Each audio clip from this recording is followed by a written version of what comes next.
Yo, yo, yo. We're back in the building with another episode here at the Asset Class. How are you doing, my guy, Jesse? What's happening, my brother? What's happening? What's happening, man? And another day in the grind, back out here on the road. So I can't complain. Just pushing. How about you?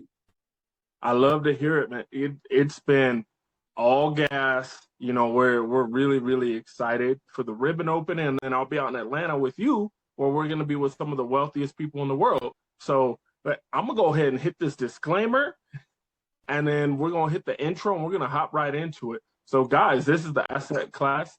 I'm the managing partner of Tax Erasers. One of the fastest ways to double your wealth is to cut your tax liability in half. That's my guy, Jesse.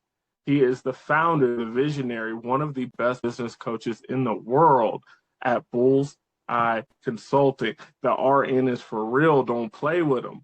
And we always give you guys actionable information, but I want you guys to process that in the right manner.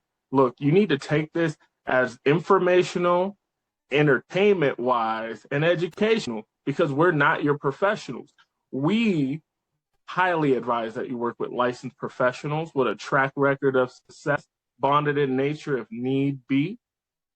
We always, always, always encourage our classmates to do their own research, because as you learn more, each one, reach one, teach one. That's how we learn and grow as a community. You're looking fly over there, my brother. Excited about working on a new project? Bruh, it is always, it's like, it's a recharge to the spirit, to my soul, each beginning, because we go through these in-depth conversations about the current state of their business and how they got there and where they want to go, and recognizing that, because that doesn't happen overnight, that business owners recognize, you know what, I don't have it all figured out. I got to go and find somebody to help me do this, because I don't know what I don't know. That's not like a common thing. You know what I mean? Like, as business owners, we got ego, we got, perception, we got, and I'm speaking as an entrepreneur as well. You know what I'm saying? Bro, like, we got audacity. We have audacity. It's always on sale if you're an entrepreneur, because you're doing the uncommon. And one of the biggest disservices to that is to just, when you have dug a hole for yourself, rule number one, stop fucking digging. And it's like not even recognizing that you digging a hole and the dirt is just, you know what I'm saying? Like, it's flying behind you, but you don't recognize you just digging this hole perpetually. And it's cyclical. It's years and years and years and years and years and years. So again, for the opening of these projects, where we're talking about that whole journey of going through the stubbornness, I'm gonna figure it out, I got it, like, hell no. Like, I'm not getting no help, fuck that. Michael Jordan had coaches that he relied on heavily. You know what I'm saying? Steph Curry has coaches that he relies on heavily. LeBron James has coaches but fuck that, I don't need nobody. Like, nah. You know what I'm saying? The fact that, Tiger Woods and all of the other greatest, Serena Williams, all of the greatest athletes in the world, all have not only a coach, they got a team of coaches. They got coaches for different shit. They're mentored. They're mentored, my brother. Like, you were spitting fire, because, I recently spoke at a high school with at-risk kids, where it's like a second chance type of high school. Half of them work, and then they go to class around their job to make sure they get their GED, to make sure their emotional maturity is what it needs to be, their healing, all that kind of stuff. And it was funny, they introduced me as a financial guy. So some people came, some people didn't. And I was like, look, you guys think I'm here to talk about finances. I'm here to talk about life. And I told them a little bit about my story. And the thing that really resonated the most with the kids and what got them to listen to me, I was like, your ego is not your amigo. I was like, the biggest thing holding you guys back is the fact that you think you have to do it on your own. I remember when I was broke, when I didn't have two nickels to rub together, I would always say, can't nobody hand me nothing. I did it myself. I got it off the strength. I got it out the dirt. Can't nobody ever say they helped me. And then I look at Warren Buffett, and he's been mentored into a millionaire, and then he was mentored into a billionaire and then a multi-billionaire.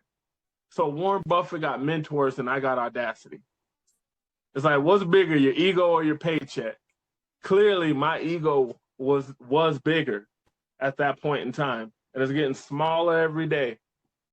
No, it's real. So it's like to go through the process of talking to somebody that has gone through all of that process that you and I both have just described, to finally recognizing, okay, it's time. You know what I'm saying? Like we ain't getting no young. You know what I'm saying? Like let's go ahead and just, so to then have a conversation in which in the course of 3-4 hours, they are already looking at their business completely different than they ever have. And I'm able to like see that happen in real time. And as the process evolves, it engulfs more of the team. So they're getting the same kind of, like, I've been working here for years and it's never been like this, where like we're communicating clearly with each other. Everybody got their own clear swim lanes. There's accountability. There's structure and discipline. Oh, nobody wants to talk about organizational leadership. Everybody wants to talk about hustle. People want to talk about fancy stuff. They want to talk about AI.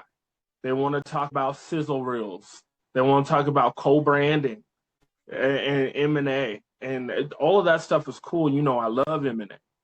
But what they need to be talking about is how you can get every single person on this ship to be churning the rudder the right way, to be moving the paddle in the same direction. I think it's amazing how you help these businesses chart a course, because if we're talking about a big ship, you cannot just change.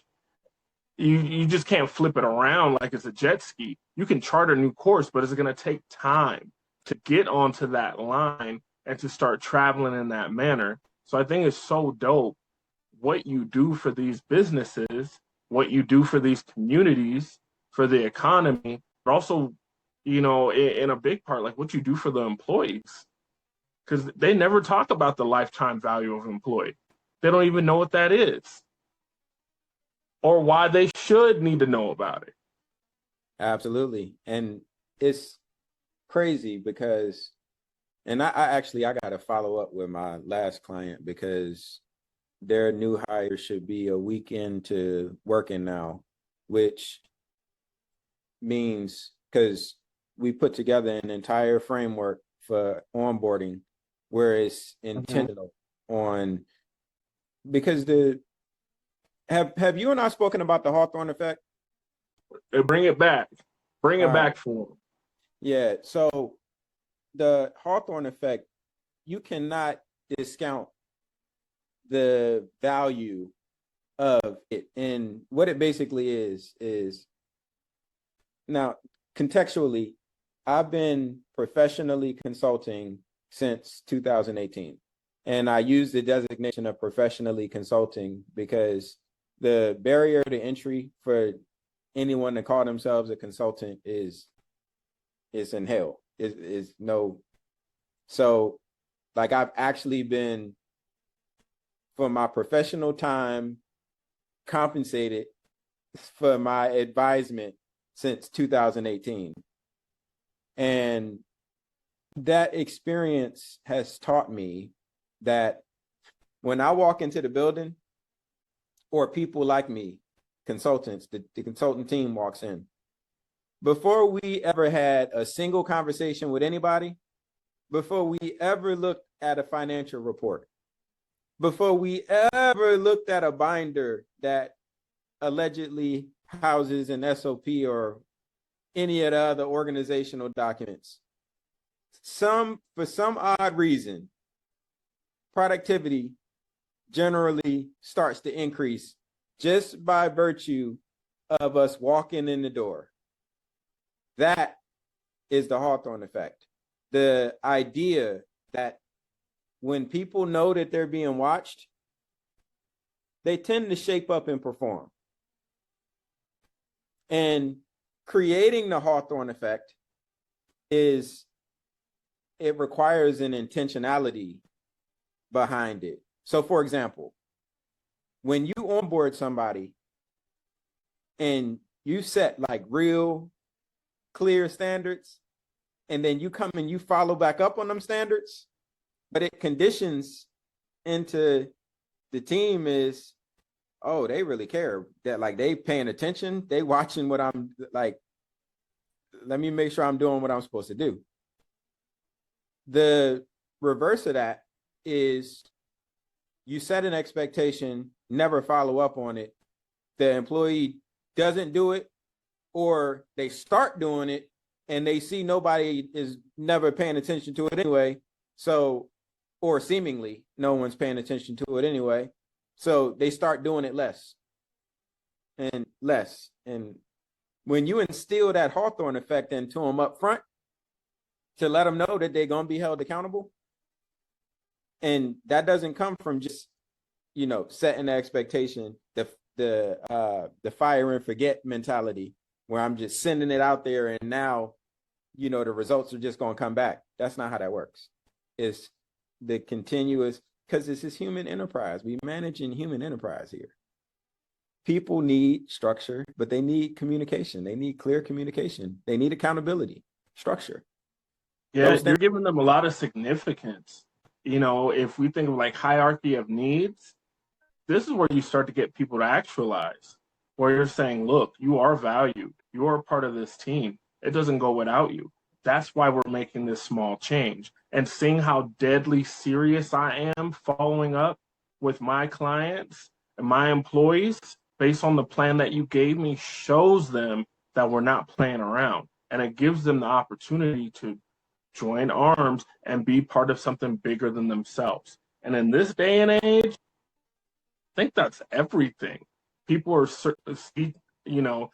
they're desperately seeking significance, impact, and some connection to something.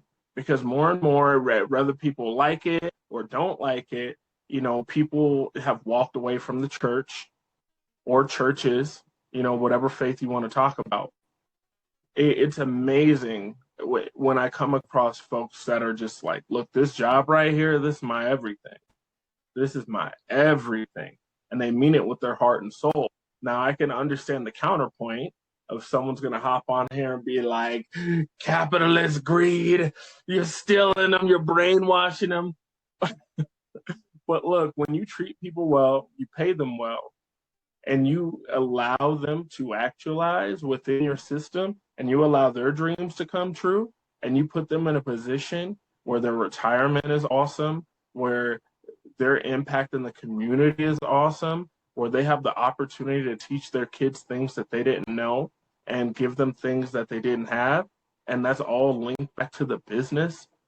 Why wouldn't they be excited about that? Right.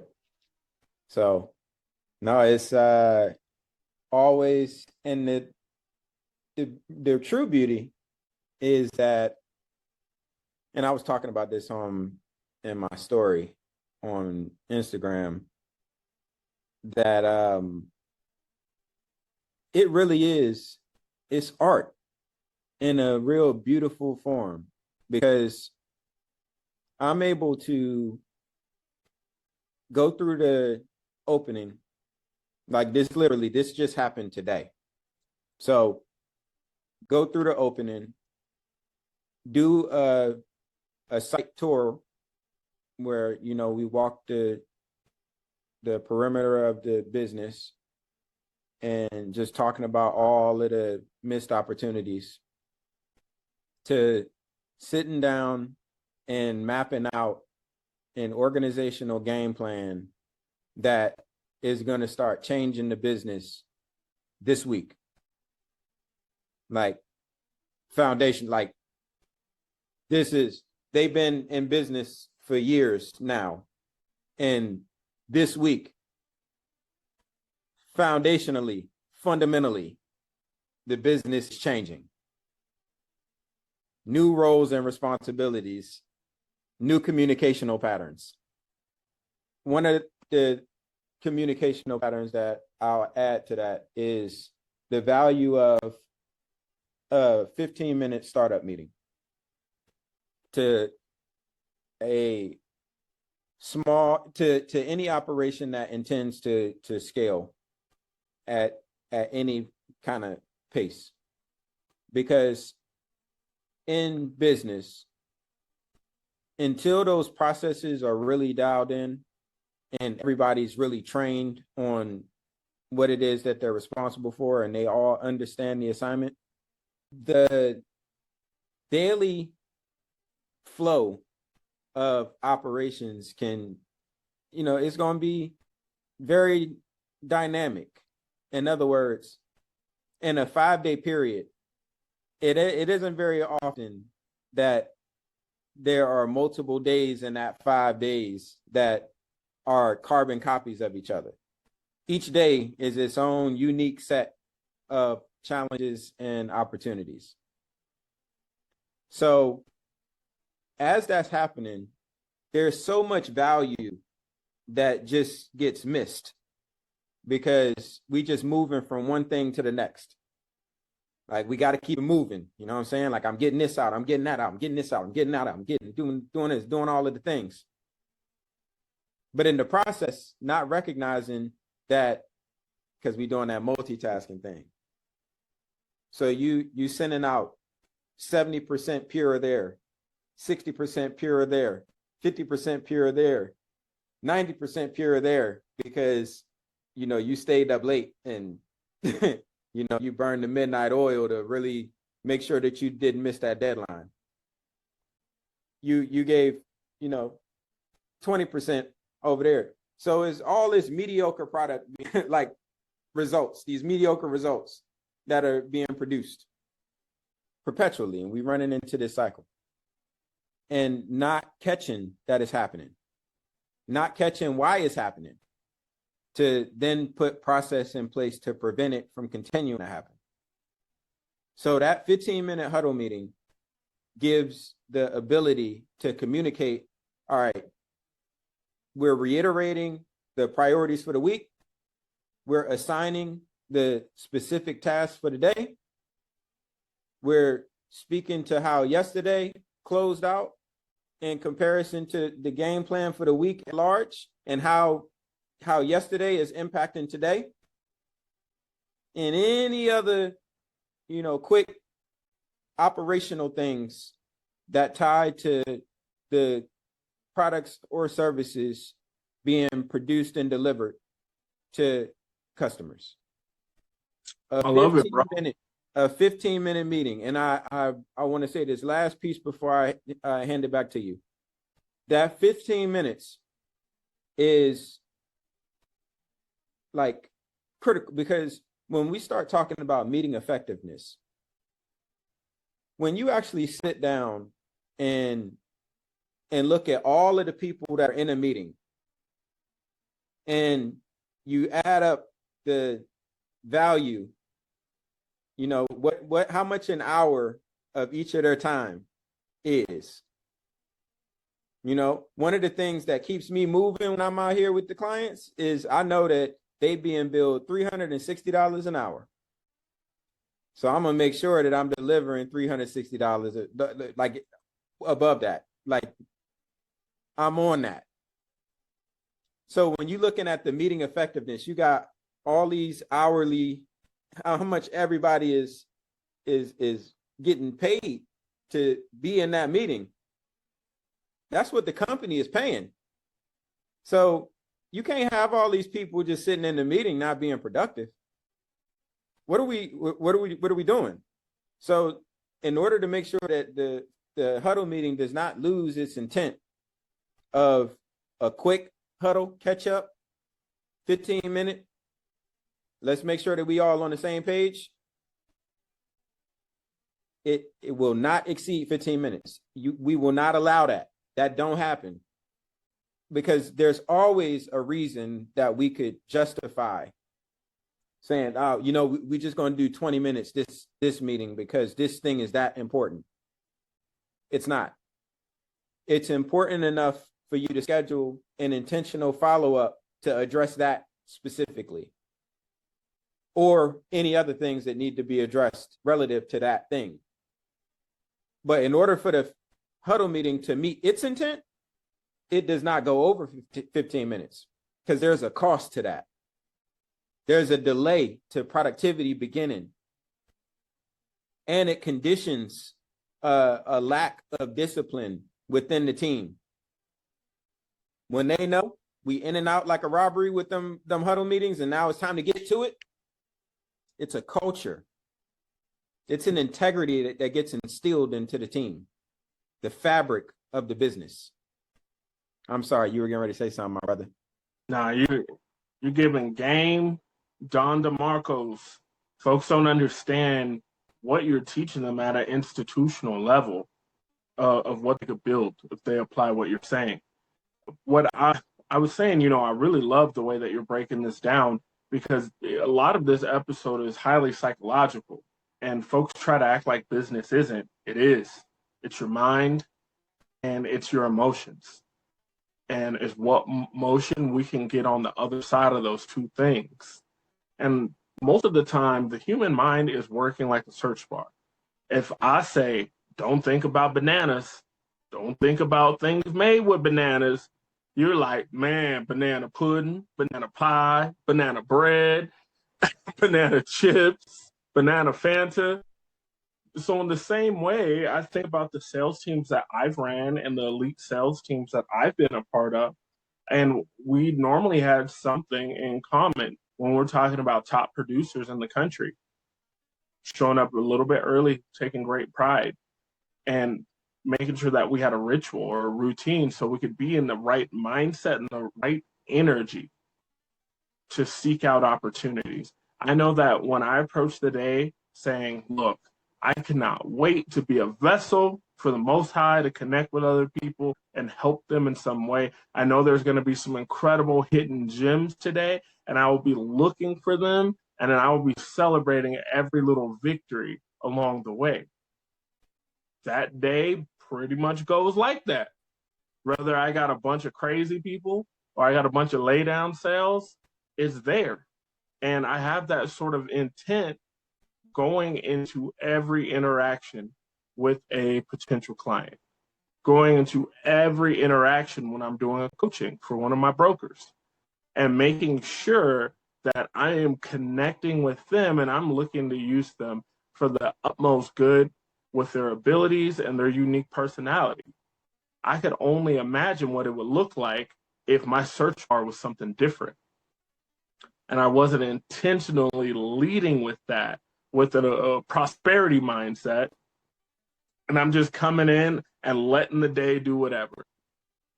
So without those sorts of meetings, especially as you scale an organization, it's too much variability, just from my point of view of being a producer and selling whatever product and or service that we sell.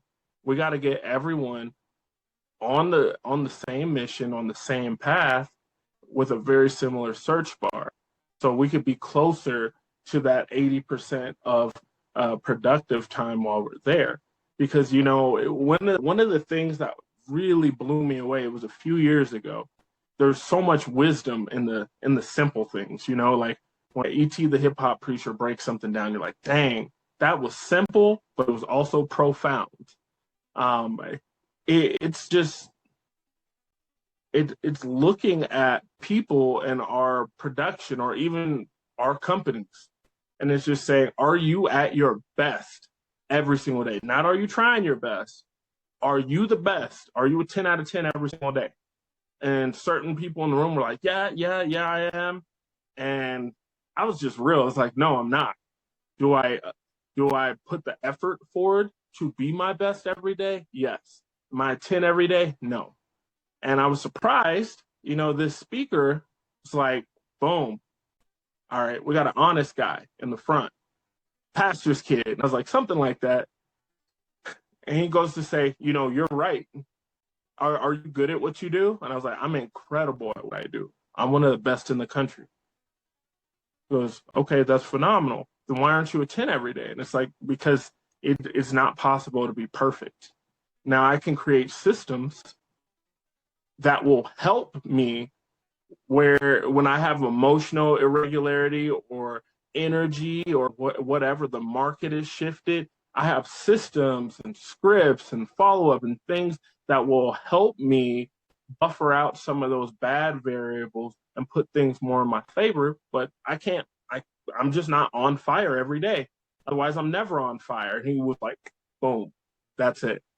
If you're actually worth a damn, it's impossible for you to be a 10 every day.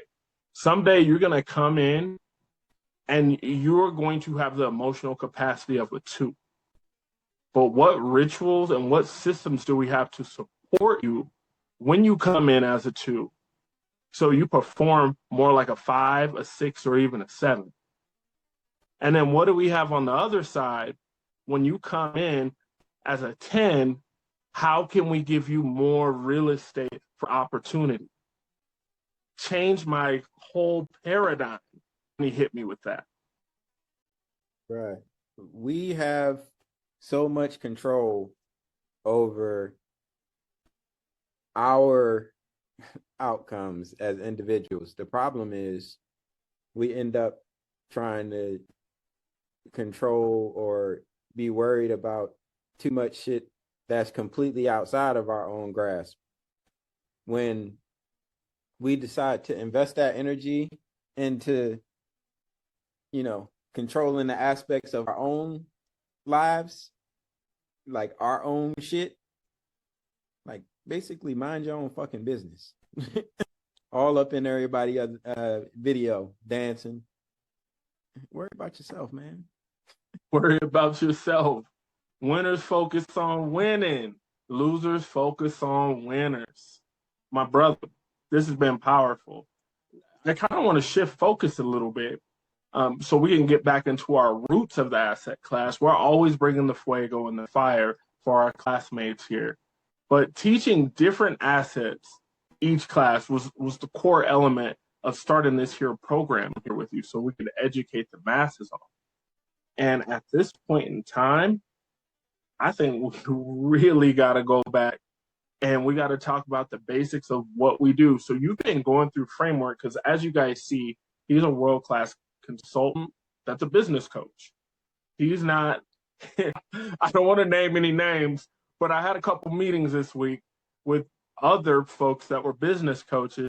I was like, so what's your ethos? What do you do for businesses? Well, I help remove the barriers that keep them from being successful. That's great. What does that look like? Well, it's all in their mind. So I make sure that their mind, and I was like, that's great.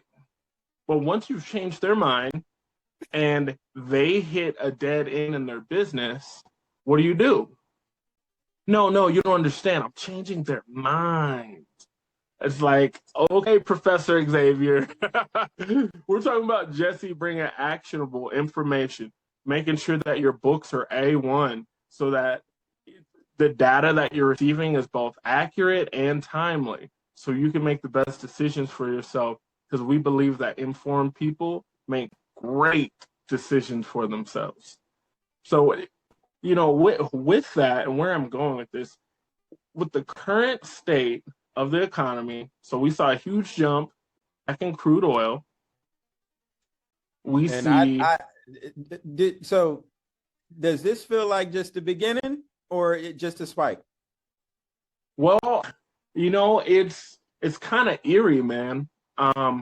When I look at things, most of this is being controlled by China, and China's been aiding us. And maybe not directly and not for noble purposes, but China has been keeping the economy afloat. But that's out of self-interest because their economy centers around consumerism. Like they they manufacture everything. Well, if people ain't buying what they making, their economy tanks as well, which they already had a housing crash, you know what I'm saying? Like that just happened. So like they did that out of self-interest. If they could allow America to drown and they not drown as well, they wouldn't. It's mutually shared destruction. when America goes down, it impacts the entire world in a different kind of way. Now, the rest of the world is starting to move away from America and build new relationships and partnerships and trade and defense and all of the things. So the more that happens, it gets to a point where if something happens to America, like China ain't gonna give a damn, and they're gonna put the nail in the coffin once the networks have been reworked and the world economy is different. But right, as it stands right now, go ahead. I feel like China's been galvanizing powerful partnerships in many different facets. So when we look at Mother Africa, the number one nation to fund as a partner, okay, not as a debt relationship, not what Europe, Western Europe to be more specific, has been doing in Africa for several hundred years. We're talking about coming in, giving you capital, and allowing you to scale your company in a manner that makes sense where you can help your community. China's been number one in that area. And it's because they came in, they did this crazy thing. They came in to these nations, asked what they needed, what they envisioned for the future, and then asked what they needed help with. And then China just did that and gave them the capital in that manner. Instead of with some crazy terms, though. Most definitely. And so when I looked at, some of the money going into like Rwanda, Nigeria, a few different places, Senegal, some of the loans are favorable. It's a sweetheart deal. But a lot of this, we're talking about monetary policy. We're talking about foreign domestic policy. We've talked about it many times here on this program. Folks don't understand the number one reason for foreign aid is so that you can control that economy. You're saying, hey, I'm going to help you out with this stuff, but you got to pay me back equivalent to your GDP. Oh, you don't have that much money? Dang. Guess we'll take some of these resources and these ports and these bays. And then, by the way, you have to pay your debt back in our currency because we don't accept yours because your country's jacked up. We might have done it. We might have flipped over the dominoes that began the chaos and calamity that you have in your country. However, this is your only life right now. And China is no different in that manner. Bro, I could tell you're chomping at the bit because we could tear this up. I was astounded to find out that China, and I'm going to hand this right back to you, that they had well over, this is only a known number, well over 1 billion barrels in reserve. So China can operate probably for 14 or 16 months without importing any oil from the rest of the world if they wanted to. If they just wanted to jack things up and they wanted to crash the oil market, they could do it. What they did strategically was lower how much oil they needed to import by almost 20 million barrels a day. Just by changing and tweaking different things that made sense. One thing, and it's been brought up multiple times when you look at economic channels, when you look at Earn Your Leisure, is usually Rashad said, "Hey, say what you want about China, but there's something to be said about having one leader that just makes the decision and saying, hey, this is what we're doing. You either get down or you lie down. Bang, bang." And that's how China does their moves. When they make their moves, they do it. So they can do it in complete secrecy, where there's not bureaucratic red tape, or in America, there's not plutocratic red tape. You know, I would love your take on this. Right. China has been masterfully executing their war because no shots fired, but they are running the field. I mean, they are running the field because they play 8-dimensional chess. When the tariffs were initially imposed around the world and China got theirs, they said, oh, okay, I got you. So what about those rare earth minerals? What about them?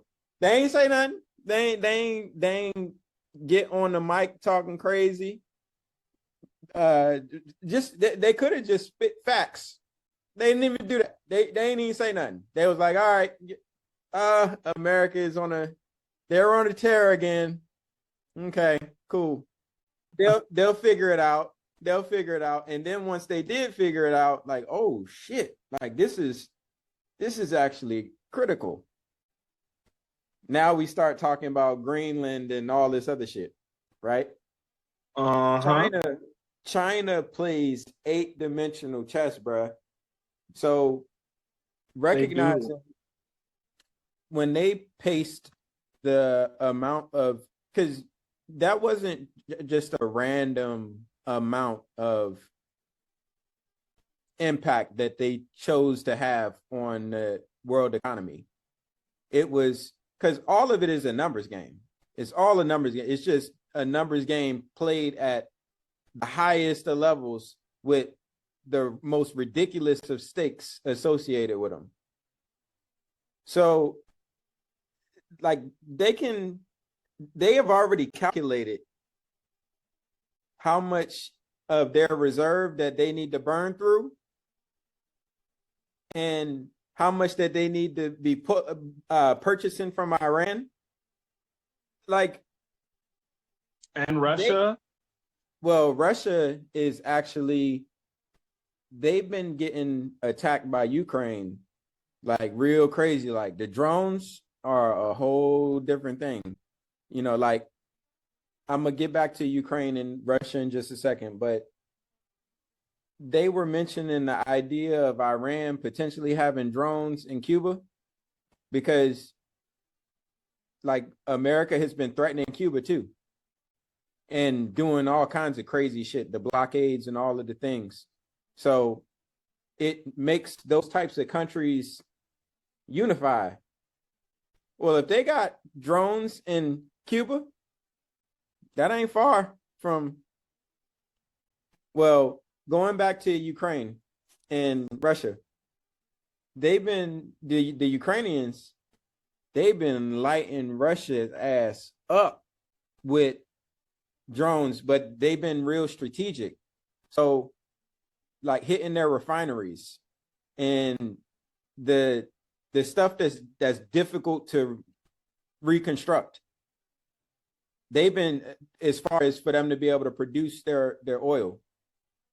So this has been one of the first times in a while that Russia is actually importing oil because their infrastructure has been like destroyed to that extent.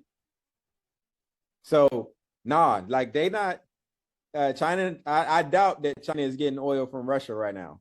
But right now, I totally agree with you. 2, 3, 5 years ago, oh yeah, secretly building up this reserve. 2, 3, 5 months ago, like this is all it's like it's all happening in real time. You know what I'm saying? So And Yeah. it's such a big reminder that we are all connected.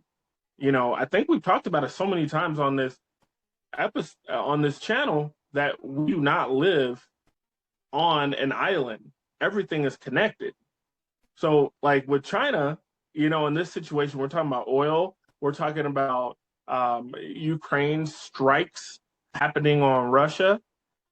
It's like, all right, so China pulls the plug on the oil. Its 43 best clients all go down. If China just decided, hey, I'm going to import way more oil than I need, I'm going to run it up, then China crashes.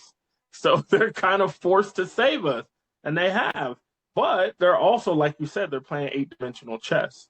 So have you had your eye on what they're doing with gold and what may or may not be happening? With all of these assets, what goes up? It's just the law of gravity. You know what I'm saying? So I don't, as it was going up, and silver, bro, at some point, you know what I'm saying? Like, people are going to do the things that people do, and it's going to have its. So I've always anticipated. I'm not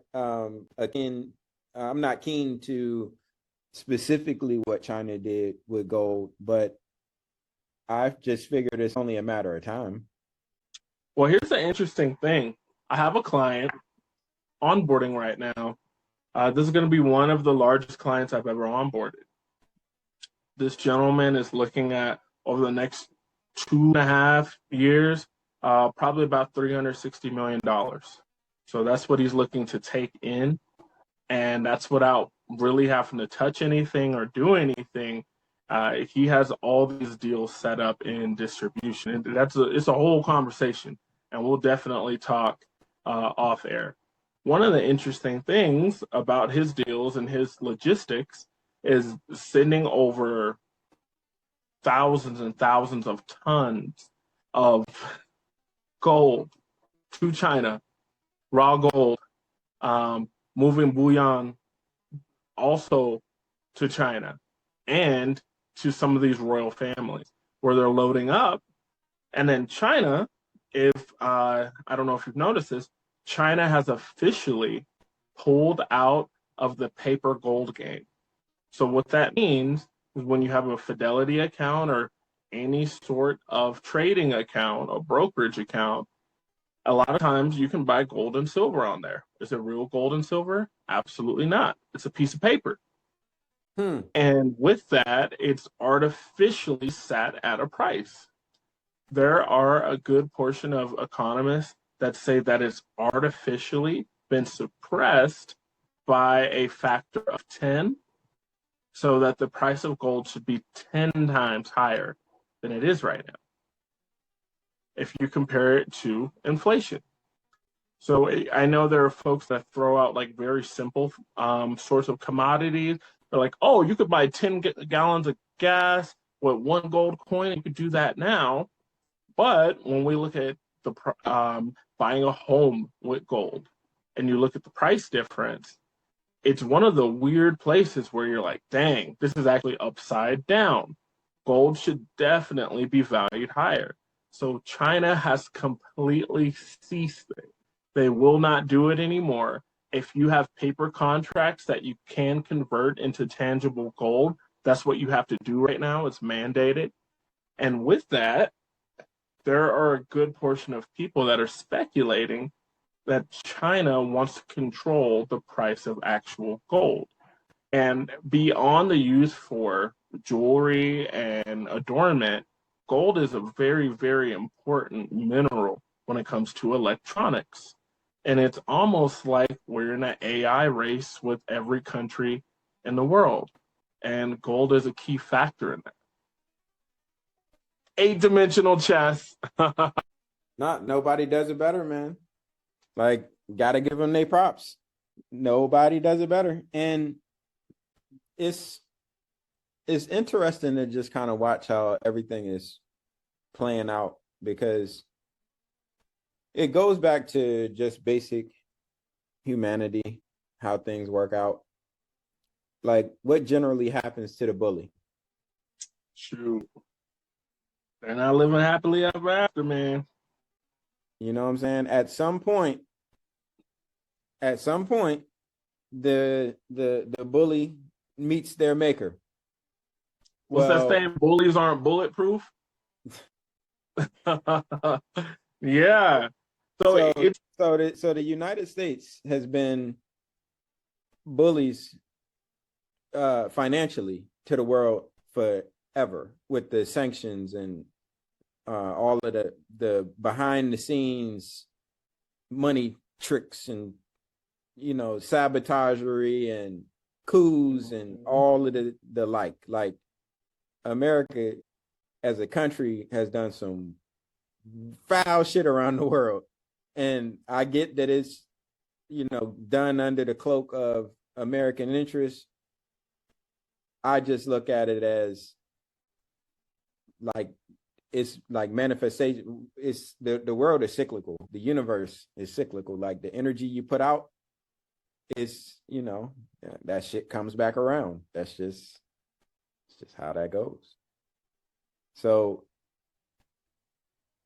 we have, bruh. Yeah, I agree with you. It's like we're getting exposed for not building alliances as we should have over the last 12 years. We weren't playing chess. We were playing checkers. And bullying people. We've been bullying people, bruh. Like straight up. Like not getting allied, but alienating our ally. Like bullying, bro. Like it's not, nothing about it has ever been sustainable. But now that the bullying has gone from, I may have just, pushed you into your locker to now I'm taking your lunch money and I'm, picking you up by your drawers. That's what the United States is doing now.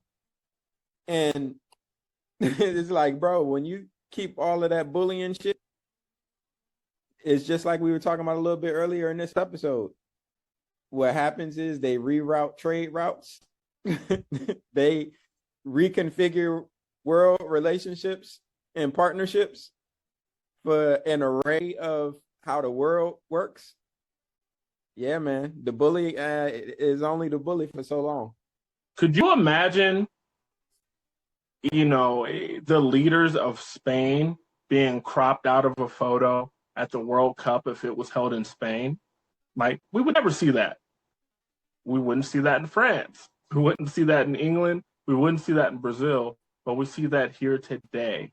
And we got to see, I think it was alarming for some folks who are really, really right-leaning to see how some of the citizens of the world feel about America and specifically about the current president.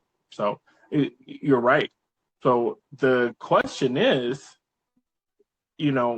are we going to be able to right this ship? What's it going to look like? What's the next set of leadership going to do? But in the meantime, we have to fortify ourselves in these uncertain times. So what does that mean? It means having an irrevocable trust. It means having permanent life insurance with long-term care. So if things go left, you'll get taken care of the right way. It means having brokerage accounts with exposure to markets that are going to exist 10 years from now. And it also means owning our favorite asset, which is a cash flowing business, and to run it as a business. We can't control these crazy people, but we can control our power and our purpose and our connection to the community. 100%. 100%. Yeah. All right. So, per usual. I mean, I think they will, don't you? Shit. So, per usual, my bad. Per usual, our audience, they could have been anywhere in the world. They're here with us. Appreciate you. Thank you. Continue to plot along in the journey. It's been my man Earl. My guy Jesse. It's the Asset Class. Thank you for listening.